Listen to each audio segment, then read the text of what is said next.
Hello and welcome everyone to IAedChat Live. We are continuing to bring you the latest educational news each month, and we're pleased to be able to connect with you again tonight.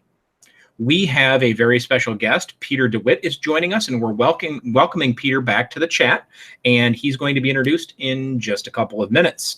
As you can see, tonight's chat has a live video stream, and we'll take questions from you, our audience members. And if you have questions that you would like to ask Peter, please submit those to our hashtag on Twitter, which is hashtag IAedChat. We'll monitor that feed, and please don't hesitate to share your thoughts. We will also get this show on our website a little later on tonight. And if you've not checked us out on our website, please do that. You can find us at tinyurl.com/IAedChat. And we're going to start with some introductions. I will go ahead. My name is Dan Butler. I am a principal at Epworth Elementary School in Western Dubuque Schools, and pleased to be able to connect with you. And I'm going to turn it over to Andrea Townsley. Hey everybody, Andrea Townsley. I am on the school improvement team at Grantwood AEA in Cedar Rapids, Iowa, former instructional coach and former fourth grade teacher. I'm going to head right over to give Nick the floor. And good evening, everybody. Nick Duffy, principal of Jackson Elementary in Cedar Rapids, Iowa. Always a pleasure to be with you on IAedChat. And it's my honor to introduce Peter Dewitt. Peter Dewitt is a former K-5 teacher and principal. He is a leadership coach and runs workshops and provides keynotes nationally and internationally, focusing on collaborative leadership, fostering inclusive school climates, and connected learning. Within North America, his work has been adopted at the state level, university level, and he works with numerous districts and school boards. He is the author of several books, including Dignity for All, Safeguarding LGBT Students, School Climate Change, Flipping Leadership Doesn't Mean Reinventing the Wheel, Collaborative Leadership, 6 Influences That Matter Most, School Climate, Leading with Collective Teacher Efficacy, Coach It Further, Using the Art of Coaching to Improve School Leadership, and Instructional Leadership, Inspiring Practice from Theory, which is coming out in 2020. Welcome to you, Peter. Glad to have you here with us. Thank you for having me. I appreciate it. Yeah, we're super excited to have you back on this show. I'm going to go ahead and kick us off here. The first question we have, and as usual, if you guys have any questions from our audience, shoot it to our Twitter hashtag and we will ask Peter for you. But to get us rolling tonight, tell us about yourself and your experiences in the education world. Well, it sounds like you all summed it up for me already. I don't know if there's much more to tell. No, I left my job as a school principal about 5.5 years ago to become a consultant and author. I had written a couple of books before that. I write the Finding Common Ground blog for Education Week, and I'm on the road quite a bit, running workshops or giving keynotes and coaching. So learning a lot about instructional leadership and things like school climate, and get to work with some pretty awesome people at the same time. Well, we're so excited to have you back. We had Peter on a couple of years ago, and we're excited to dig in about more of your work that you've done since that time. But we know from the books that you've written and the blog articles that you've posted and things of some of your passions in education, but we want to afford you that opportunity to talk about that a little bit more. So what are those passions that you have in the educational world, and what are the things that drive you to do what you do? That's a great question. I feel like they've evolved over time, but some of them have been, when I was a teacher, I came from upstate New York, where it was mostly white, and I started working in some high poverty city schools and very diverse schools. And at that time, I started to look at classroom climate. I didn't necessarily think it was called that back in the mid-90s, but I started reading a great journal that came out a few times, or like once every other month, called Rethinking Schools. And it really changed the way that I looked at my classroom to make sure that, my books and everything that I did within the classroom was representative of the populations that I had in front of me. So I would say pretty early on, climate is something that had been really, really important to me. I've got some diversity in the background in my family, and those are things that I think were always important to sort of get in touch with and understand. And I just wanted to make sure that kids felt that emotional connection to the school, which we know is still important to this day. Over time, I have to be honest with you, back then, I did not want to be a school principal. I had a principal that talked to me about going back to my master's degree in administration. And I was going back to get it in educational psychology, which I loved because I wanted to get to understand the way kids think and those kind of things. And then it was probably a few years after that, I had a conversation with a couple of retired teachers who said, you know, what if you could be the principal that you want to be, not the kind that you think you have to be? And I would say that I was sort of, after I did my degree in administration, I got the opportunity to do that, and I was a principal for 8 years. Over that time, I didn't have an assistant principal. I had my staff, and we went through a lot of hard times together, but we went through a lot of amazingly good times as well. And I would say during that time is when I started to become very interested in school leadership.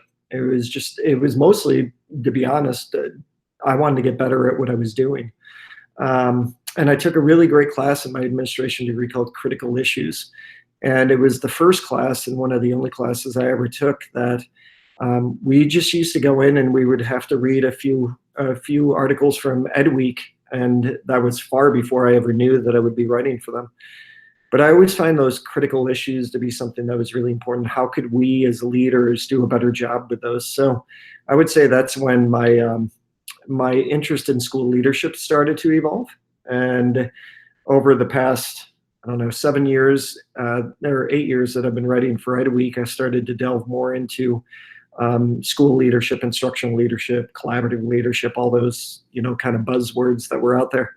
And so I would say that would definitely be a passion of mine as well. It's something that I've learned a lot about, and I still think there's a lot of learning to do. Absolutely. Thanks so much, Peter. And we'll dig in with a few more questions. Really appreciate that.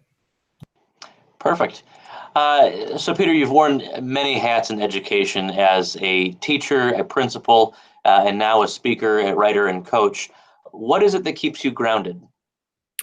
Family. Family and friends who have no problem telling me what they think. I think there's a lot that keeps me grounded. Actually, I just, and I've told this story many times, but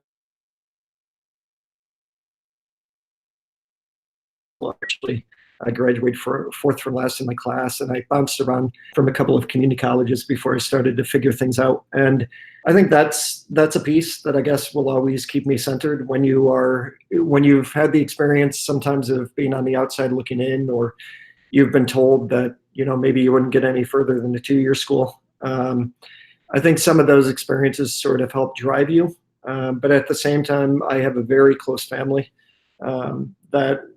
so I think that is definitely something that grounds me. My mom went back to get her GED after my dad died when I was young. And it's just all of those experiences, I think, sort of help make you who you are.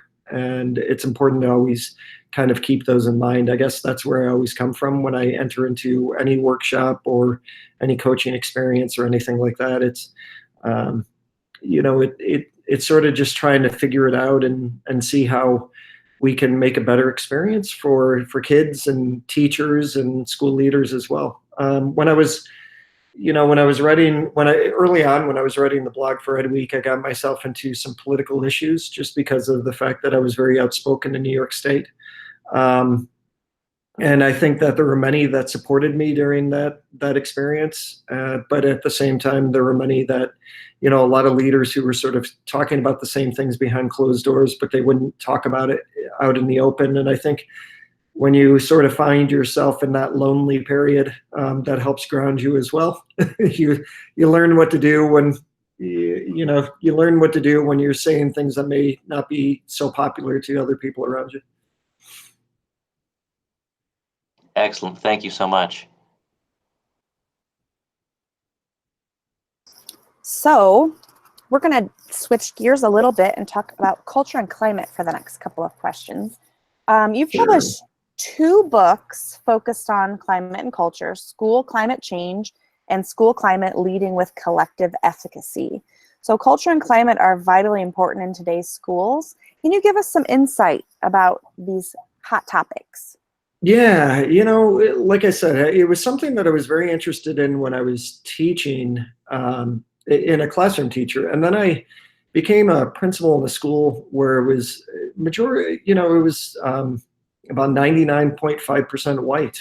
And I went from diverse schools to being one that's not very diverse at all. And I realized that the conversations needed to change a little bit. We needed to help prepare our students for a diverse world. I was just listening to a great interview with Willie Geist and Aquafina the other day, and she said, diversity is not a trend. And I love that she said something like that. So I have a brother-in-law from Beirut. My nephew-in-law is from Kenya, and I had an uncle from Syria. So I think I had some diversity in the background, and I saw how sometimes people retreated, and I wanted to sort of figure out how we can have conversations that might seem controversial, but where we can actually talk things out. So that's definitely a climate issue. As a school principal, I know that I wanted to make sure that all of the students that were coming in had that emotional connection to the school community that we know that they need to have, something that I realized I said before.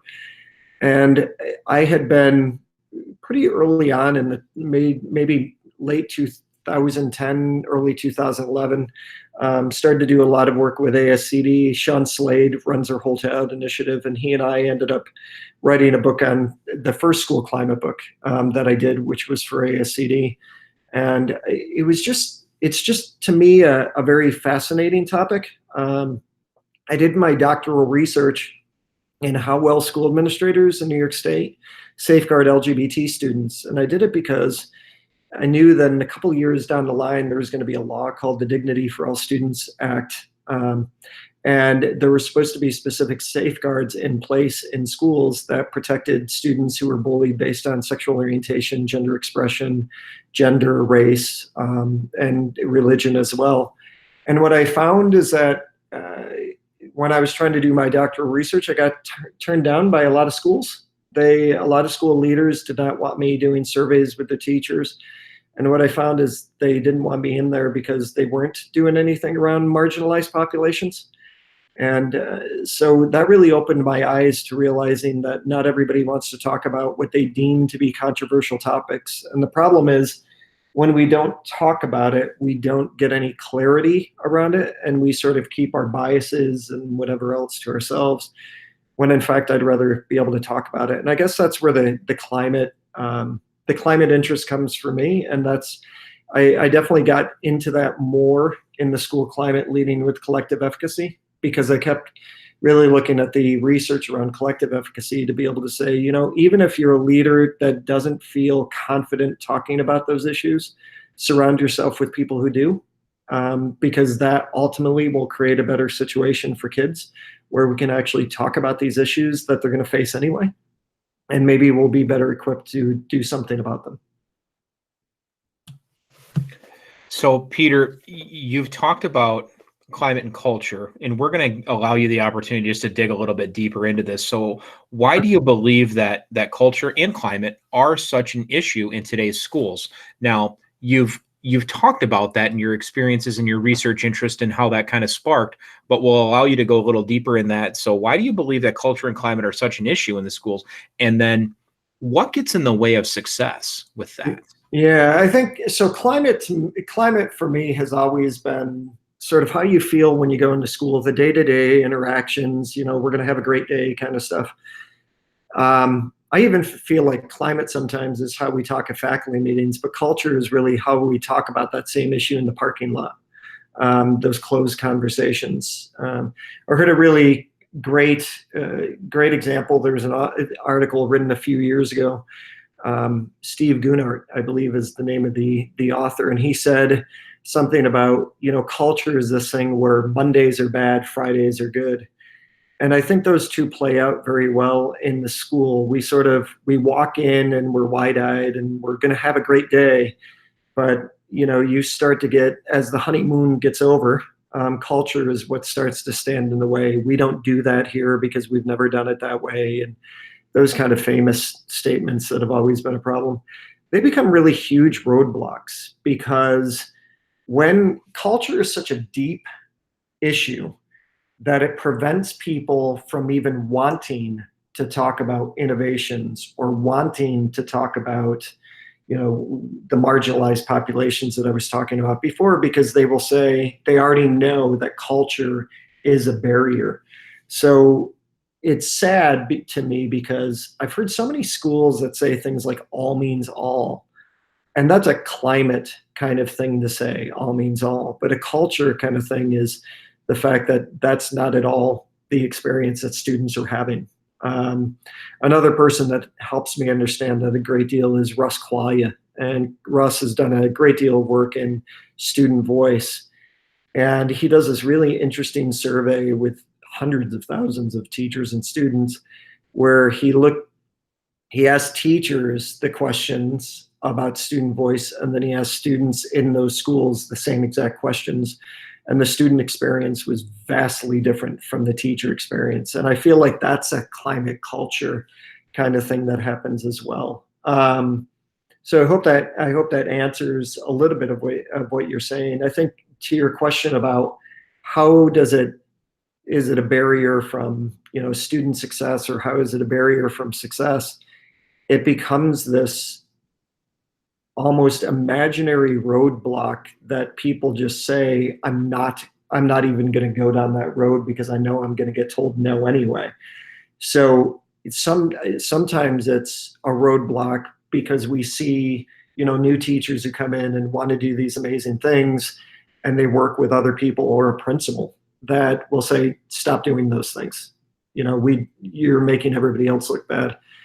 And then there's the stuff that we don't even talk about, where you've got these people who in their mind think about doing these ideas, but before they even verbalize them or articulate them to somebody else, they don't do it because they know the culture is going to get in the way of it. And that's to me, how strong culture and climate is in all of these discussions we talk about. Even when we think about something that I run, which is professional development, 2 words that most people hate to hear, because professional development has been done to teachers or done to leaders. That's a cultural thing within education. Let's sit here and have somebody talk at us all day. So culture even plays a role in whether we stick to that kind of sit and get mentality, or we start doing things like, flipping leadership or flipping.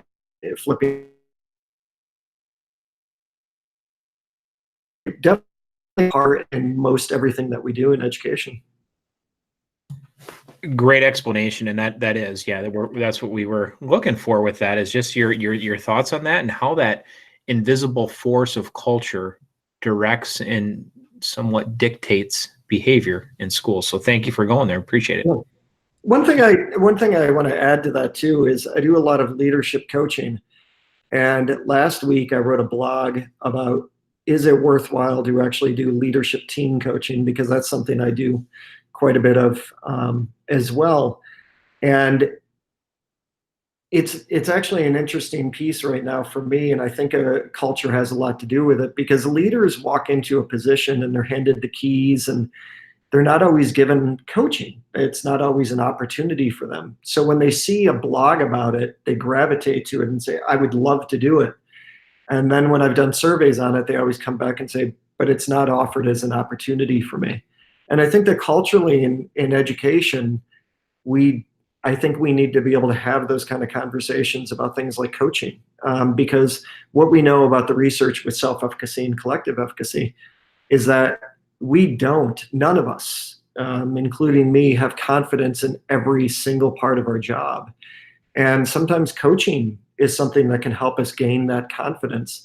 But culturally, it's not invited into schools very much, because it's almost like if you ask for a coach, there's this perceived weakness. And I think that's such a backwards way of looking at these kind of topics.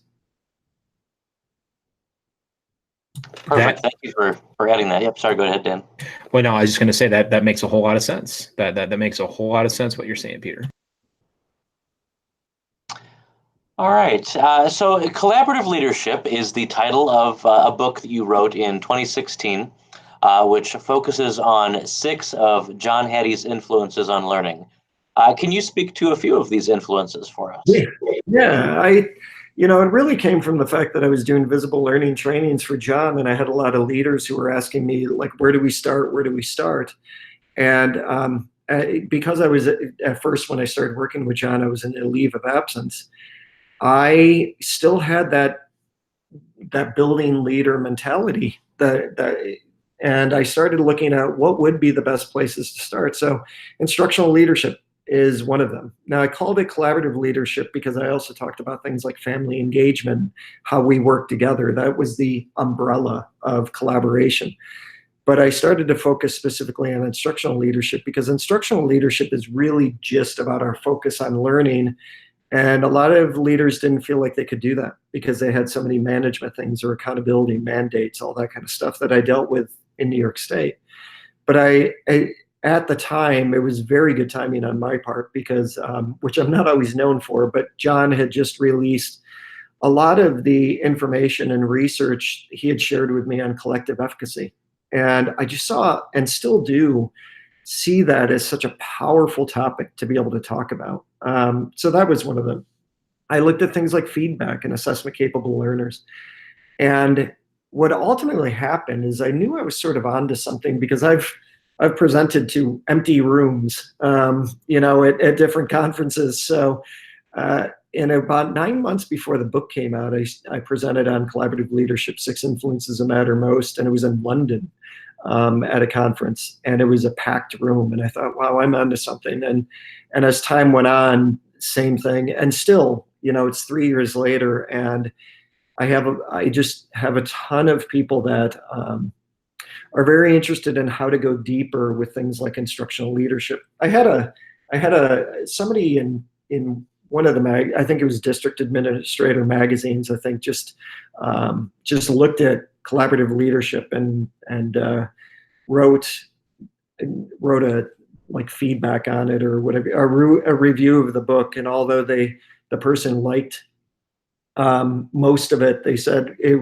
would have really made better sense if Dewitt actually took the top 6 influences from John Hattie's and just focused on those. And I realized that they just don't get it, because you're not supposed to just look at the top 6 or the top 10. You're actually supposed to understand your current reality and choose the ones that are going to be most beneficial for your school. And, even I think in the review, they said, why did he even pick instructional leadership? And that was just silly to me, because I chose instructional leadership because I get asked by leaders, and it's building leaders that I get asked by, how do you actually focus more on instructional leadership? And it's like, if you don't have instructional leadership down, any feedback you give is going to be done without credibility. If you don't believe in my credibility because I'm not in your classroom or I don't talk to you about learning, and then I show up for walkthroughs or formal observations, and you don't think that I have credibility as an instructional leader, then any feedback I give you is going to fall flat. So those 6 influences are still very important. I have a lot of building leaders, district leaders, instructional coaches, teacher leaders that look at them. And it's really about building our credibility in each one, and also making sure that we go about them in a very authentic way. I was very fortunate as a school principal to work with a staff that some of them had no problem talking to me when I was making a mistake, and I had no problem listening to that. So it's really about approaching all of these in a non-buzzword, let's grab the lowest hanging fruit way, and really look at them in an authentic way. And I still look at those 6, and I don't know if it was dumb luck or that I just did a lot of thinking around it, but I certainly still stick by those 6, and I happen to think they're going to be valuable for a while. Excellent. Thank you so much. And we look forward to having both you and John here in Cedar Rapids. And yeah, we're looking forward to it. It's going to be good. Yeah, we'll give more info on that at the end of the show, but we definitely look forward to a continued conversation on that. So speaking of your work with Hattie, you guys have worked together quite a bit. Can you speak to some of our viewers who may or may not know about this impact that John Hattie speaks of and that you guys work together with? Yeah, John's an amazing guy. I'm very fortunate to have been working with him over the past 5.5 years. He's really taken me under his wing, and I'm very fortunate for that. He has done the largest synthesis of meta-analysis in the world. So a synthesis of a meta-analysis is when you bring these very large studies together that come with individual studies that all happen to have effect sizes. And he's combined them together, looks for common themes, he averages the effect sizes together.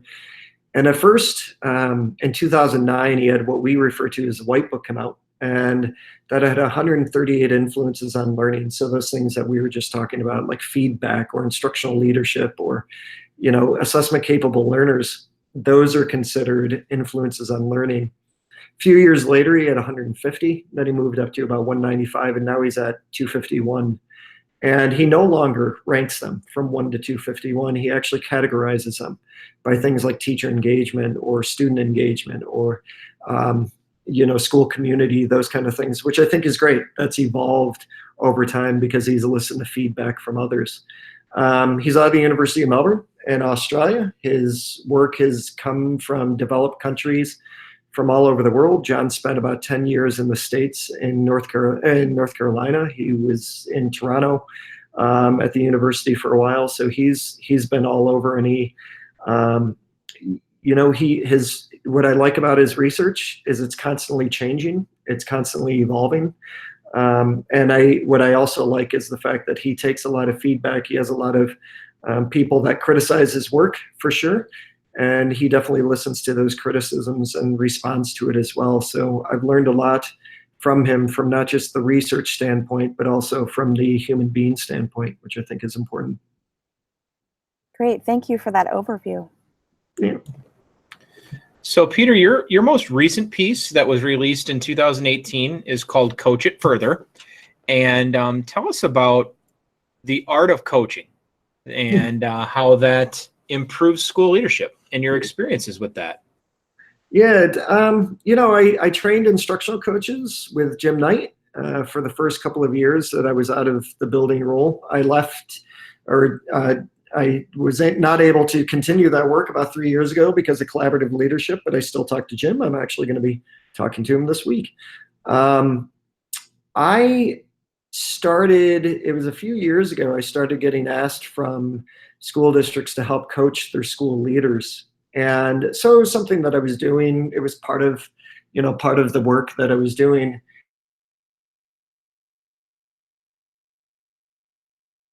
Many blogs on it too, things like if you're coaching and not learning, then you're not coaching. I find instructional coaching and leadership coaching to be really fascinating because it gives us the opportunity to either work one-on-one or with a team.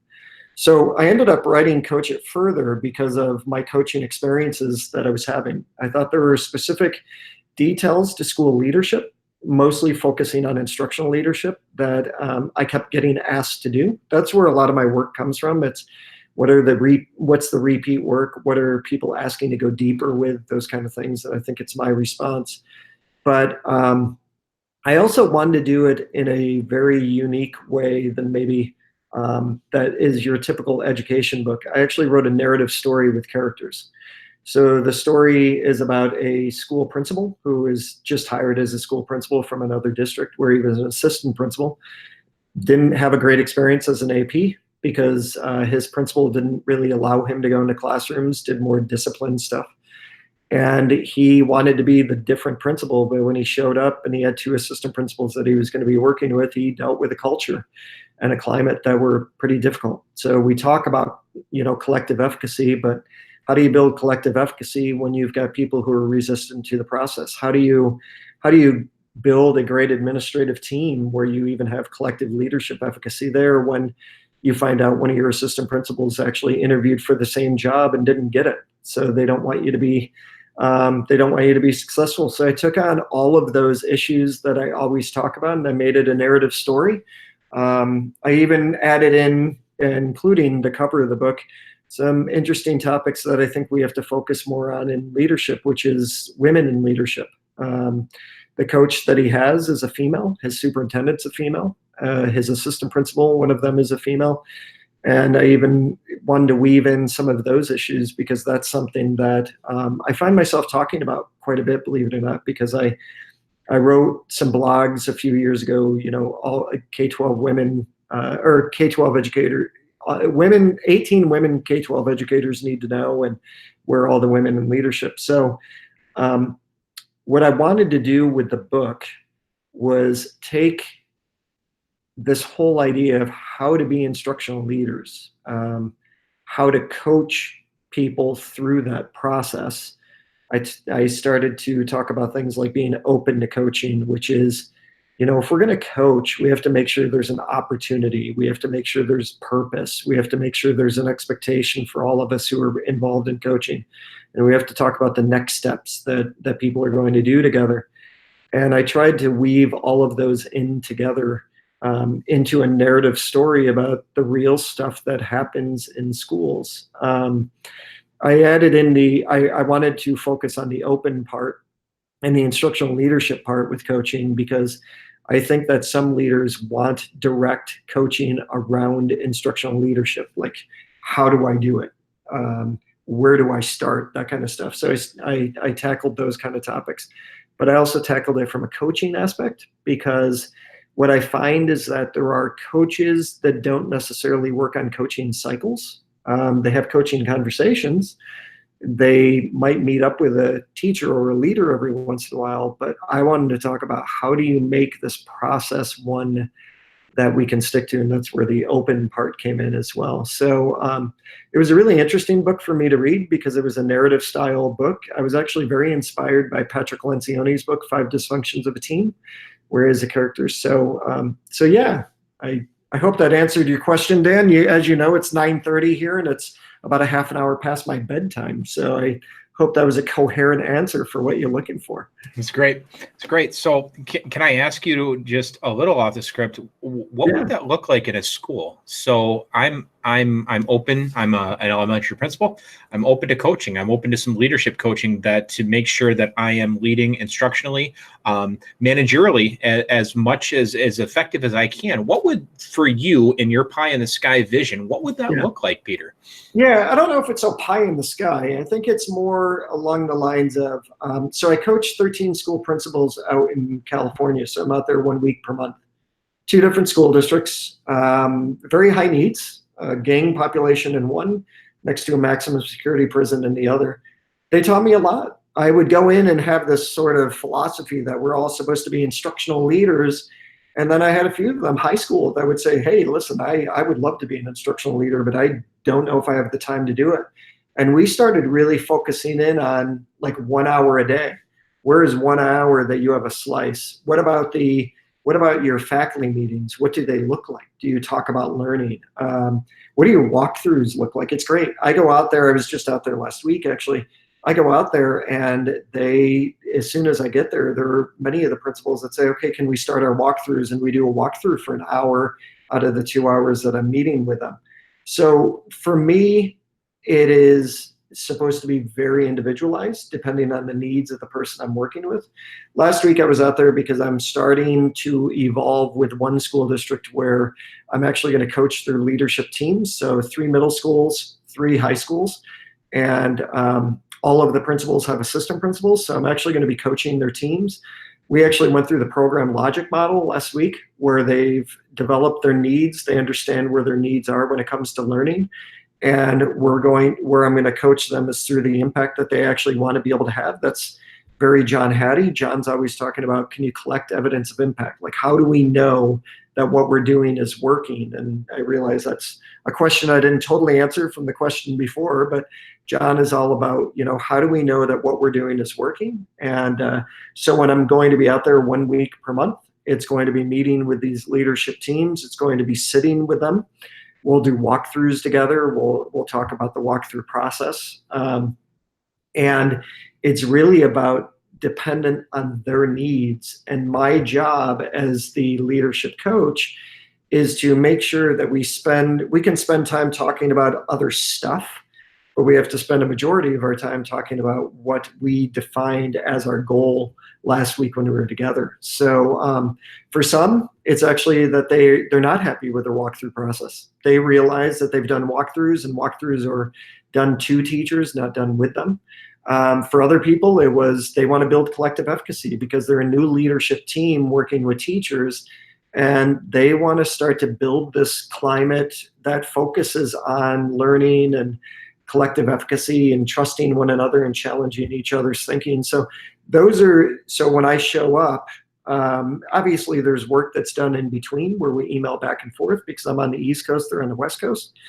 But mostly it's going to be about when we're there, we maximize the hours that we have together when we're there, focusing on the goal that they care about. And sometimes it's about me giving them practical advice on what they can do, what they can tweak. Other times it's part of the conversation that comes up with all of us, where it's not just me who walks in with the good idea. It's how we can inspire those ideas together too. Well, I really appreciate that context and just, explaining what that would look like, because it just makes it a little bit more real and true. And I can envision what that would look like for a leader that is interested in that work. So I appreciate that. Thanks, Peter. Yeah, I just, one of the things about that, about coaching, it's like, and I'm sure Jim Knight would say something about this too. It's sort of the relationship building is obviously important. I'm certainly not the first person in the world to ever talk about that. But it's also knowing, I know when I show up in California that I have 2 hours per individual that I'm working with. So it's the building the relationship piece as it happens there, or through Voxer, or through email, or those being coached that call me. But when we're there together for that 2 hours, it's, how are things going? What are the challenges you're facing? And let's come back to the goal that we've highlighted. And, if you end up meeting that goal and we've collected evidence to see that we've had an impact there, then the goal obviously evolves into another goal after that. Some goals are going to be a year-long goal that, we just have to keep moving forward when we're together. Excellent. Thank you for providing that context for us and giving us that to chew on. Peter, you are also the author of, as you mentioned, a popular blog called Finding Common Ground with Education Week. Talk about some of your topics of interest and popular posts. Yeah, that's definitely evolved. I started there in July of 2011. Actually, two people, Anthony Cody and Diane Ravitch, introduced me to the editors there. And my original editor, I got hired to talk about social emotional learning for students because that's always been a big area of passion for mine. I'm an elementary school teacher. I taught inclusion for 7 out of 11 years, and the social. But that sort of evolved into, I was writing blog 3 times a week, which to some people sounds massive, and I guess back then it really was. But I just had so many things that I was interested in. And then some things happened naturally. New York State was going through this accountability and mandate experience where high stakes testing was tied to teacher evaluation. And I started to become very outspoken against that because I thought it was hurting the culture of schools. And then it just sort of went into, everything from how we work together as K-12 admin to things that I experienced with my staff. Like I flipped faculty meetings because they didn't feel like they had a voice in their professional development anymore. I started to find guest bloggers because there were a lot of topics that I just don't have an expertise in, and people would contact me and say, would you accept a guest blog about gifted learning? And that's just not an area of expertise for mine. So it was great for me because I got to learn at the same time I helped raise somebody else's voice. There were other things that, believe it or not, I would get hate mail from people. I would get emails just absolutely ripping apart a blog, and they probably thought it was kind of insane, but I would reply back and say, I really like the way that you're thinking. Would you like to write a guest blog about that? And, some people ignored it and thought I was probably insane for doing that. But other people sort of came back and said, yeah, you know what? We didn't like your stance, so we'd like to write a guest blog about that. And I was like, okay, that sounds great to me, because it helped evolve my thinking. I don't always think that I'm right. It's called an opinion blog, and opinions change. And luckily, because of the audience and the people that were sort of starting to reach out to me and stuff, those opinions evolved. So yeah, over the years, I've had to slow it down a little bit. It's gotten a little bit hard to write books and be on the road and write a blog at the same time, and then try to do articles and also have a family life and that kind of stuff. So I write once a week. Taking a bit of a break these days during the summer, but I write once a week, and it's anything: school leadership, school climate. Even I got myself into a fair bit of trouble about a month ago because I wrote one on 3 reasons why I don't engage in Twitter debates, and people got very angry with me. But I was thinking that was kind of strange they would get angry with me, because one of the reasons I don't engage in Twitter debates is that I'm just not good at them. So why would you get mad at me for being honest? But, they do.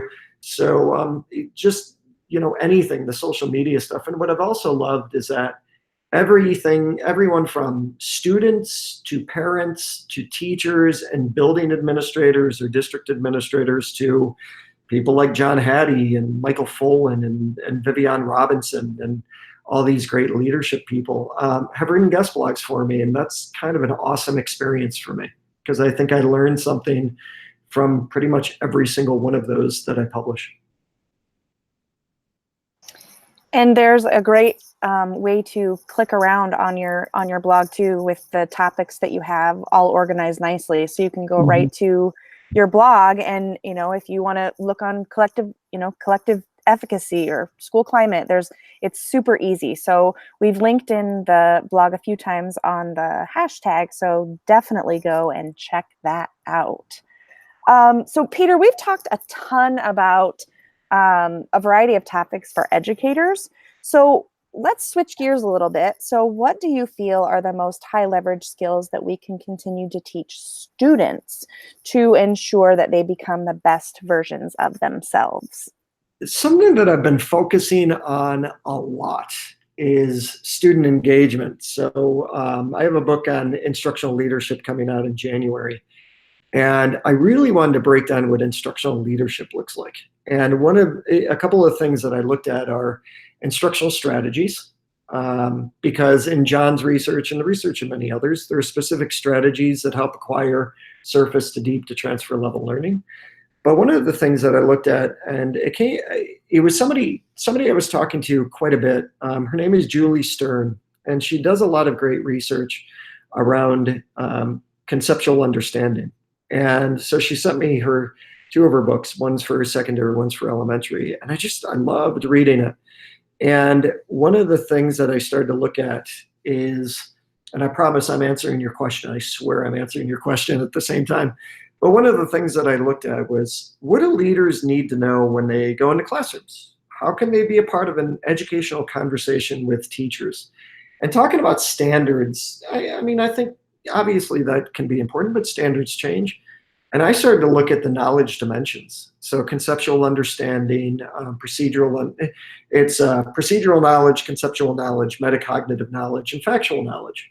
And so I've been presenting on the instructional leadership work over the past few months. And it's pretty interesting to hear from leaders and instructional coaches and teacher leaders who say, I would say a majority of them say when they go in to do walkthroughs, they see factual knowledge. And we know what facts are, right? So, what year JFK was assassinated. But then the second one that they said they start to see, but it was a much smaller percentage, was procedural knowledge. And so, scientific method, or many people think of math, but I think as a former first grade teacher teaching kids how to read, you start looking at phonemic awareness and phonics, the procedure behind learning how to read. When I asked about conceptual understanding, the percentage went way down as far as the number, like how often we see that in classes. And conceptual understanding is really about the categories we put things in. And if I learn something from you in one class, does it transfer over to another class that I'm learning in? But the metacognitive knowledge, which was very interesting to me, so far when I've done that survey, only once have I had a group that said it was at about 1%. The rest actually say we don't see metacognitive knowledge going on in classrooms. And it's not that I think that's true, because sometimes I think maybe leaders don't know what to look for when they're going in. But what I've learned from working with Hattie, and what I learned as a school teacher and a principal, is that getting kids to understand their way of thinking is highly important. And I don't know if we do that enough. We might do journal entries to ask them why they thought the way they thought. But I remember I was a part of a Reading First school back in 2002. And that was when Reading First was brand new. And it was all about literacy. And metacognition came up for me then. And I remember thinking to myself, there's no way second graders can actually do metacognition. But the reality was, I was the barrier to it. Over the years, I know that it's a topic we talk about, but I don't think it's a topic that we talk about enough. So if we really want students to be successful, it has to be more than just the metacognitive, or it has to be more than just the factual and the procedural stuff, although that's important. It really needs to be the conceptual understanding of how do we understand this, what we're learning will transfer to another area. And then the metacognitive piece is hugely important for when kids don't have an adult around. Why am I going about this way? Why am I thinking about it this way? So to answer your question, I think that if we, as educators, want students to be successful, I think Bloom's revised taxonomy and the 4 knowledge dimensions are really important to understand and look at. All right, Peter, we're winding down. One of our last questions for you is, if you could change one thing in the landscape of education, what would that be? It's the thing that I've always thought, the way we talk about education. It's always been a bug for me. I know that this is going to sound really strange, but I'm the youngest of 5, the first to go to college. And when I became a teacher, my mom treated it like I was one step closer to God. She just I swear she would introduce me and say, "This is my son, Peter. He's a teacher."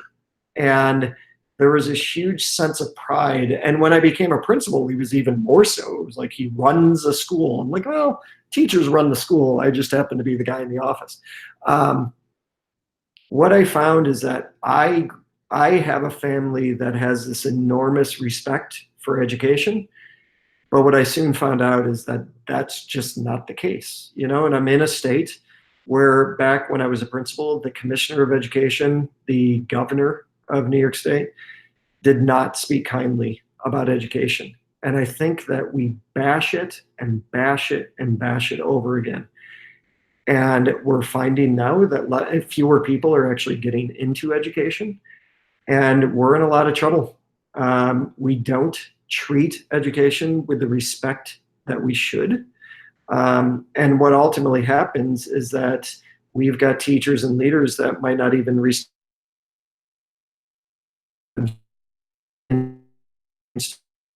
either. So if I could change anything, Dan, about schooling, it would be the way we actually talk about it. Love it. I love it. Thanks for sharing that, Peter. All right, Peter, our final question for you tonight is, what's next? What is on the horizon for you? A lot. I'm very lucky. I'm very fortunate. Well, I'm coming to Iowa in October, so that's very exciting. Actually, in the month of October, I think I'm presenting with John 4 or 5 different times around North America, so that's always a very exciting thing. I just finished a chapter for John's Mind Frames book, so that will come out sometime early next year, I think, or late this year. I'm working on a chapter for another book that he's editing, a more international book. And then I just finished writing a book called Instructional Leadership, Inspiring Practice from Theory, where I broke down instructional leadership is actually, over the past 50 years, has been the most researched form of school leadership. But a lot of researchers will say there's like this black box effect where they know it has an impact on student learning, but they're not really sure how. So I've actually broken it down into 6 areas in the book: implementation, collective efficacy, working together, student engagement, instructional strategies, and the knowledge dimension, so I call it focus for learning. And then, of course, evidence of impact, because I've always got John Hattie on my shoulder. So that book comes out in January, and it's actually received the best feedback of any book I have ever written. I have been able to present on it over the past few months, and it's been received very, very well. So I'm excited about that. And now I'm going through the testimonial stage. So I have great testimonials from people I've worked with in different parts of the world and the United States. And got a great testimonial from Michael Folan yesterday, who is somebody that I've long admired, and he's been my leadership hero for many, many years. So that's what I'm excited about. I'm excited for when the book comes out. And quite honestly, I'm just sort of, it's going to sound strange, but I'm sort of just excited about life in general. I started doing meditation and mindfulness 410 days ago. I've lost 35 pounds over the past 2 years. Eat healthy, not drinking, that kind of stuff. So I feel like from a personal, because being on the road about 40, 45 weeks a year can be very difficult, especially when you're sleeping in a different hotel room. So just sort of looking at the mindfulness and meditation piece and trying to have the stronger sense internally, I think has been a really exciting thing for me as well. So yeah, just no complaints. I'm actually just very happy about most things these days. Well, we're super excited to have you back in Iowa this fall and looking forward to instructional leadership coming out in 2020. So definitely something we will keep on our radar. I'm going to just share out a few resources for our viewers for people to find some things that we've talked about tonight. Peter's website, www.petermdewitt.com. Find him on Twitter, Peter M. Dewitt. And then the blog Finding Common Ground is actually through EdWeek. So it's blogs.edweek.org/EdWeek/finding_common_ground. And you can find that on our Twitter chat. And I'm going to give it to you for just a couple minutes to give us just a final thought for the evening, Peter. No, I would just say that I appreciate your time. Thank you for having me on. It's Iowa. I think you may or may not know, Iowa's been very good to me. Actually, Jim Verlengia from Heartland AEA was one of the first people to talk to me and say, hey, I really like that collaborative leadership book. Have you ever thought about creating a workshop around that? And he spearheaded sort of it being, adopted, for lack of a better way of saying it, at the state level in Iowa. So I have a very strong connection to Iowa. I am always appreciative of people who show up and those kind of times. But no, overall, I just want to thank everybody for always reading the blogs or the books or coming to workshops and those kind of things. I don't take those kind of things for granted. They have lots of different opportunities to choose from. And when they choose anything that I've written, I'm always very honored by that. So that's, I guess, all I can say when you guys keep me up an hour past my bedtime. All right. Well, I'm going to close some things up here just with some upcoming Iowa events and some regional events as well. So first off, Wednesday, it's the School Administrators of Iowa Conference, and you can join us Wednesday morning at 8 o'clock. We're going to kick off the conference with a special Iowa EdChat Live. We are welcoming on 6 guests, so that'll be Rourke Horn, Valerie Nyberg, Candace Lynch, Larry Wolf, Dr. Ryan Wise, and Maria Lance will be joining us to talk some school leadership. 8 a.m. Wednesday. Don't miss it. We will broadcast that live. Also, what great educators do differently coming up September 30th, Leadership Summit. You can check out Connected, that is connectedd.org for more details on that. That is Monday, September 30th in Des Moines. And then Grantwood AEA is welcoming John Hattie and yours truly here, Peter DeWitt, on October 16th. Coming to Cedar Rapids. Visit gwaea.org for more details on that. And as always, if you've got an event, people, that you want to share with us and then get us to shout that out, let us know and get a hold of us, and we will make sure we do that for you. Again, thanks everybody for joining us tonight, sharing your thoughts on Iowa EdChat Live. usually the last Sunday of every month for us. We've got a great lineup coming up, so you will want to stay tuned for what we have in store. It's always great learning with all of you. And again, a very special guest to Peter Dewitt for joining us this evening. We really appreciate his thoughts and his commitment for us. And then be sure to follow some of the new friends maybe you connected with tonight on IAedChat, and continue to follow our hashtag, continue that conversation. You will also find a great deal of resources on our website, tinyurl.com/IAedChat. All right, we're going to be back next week with another great topic. Until that time, be the change. Good night, everybody.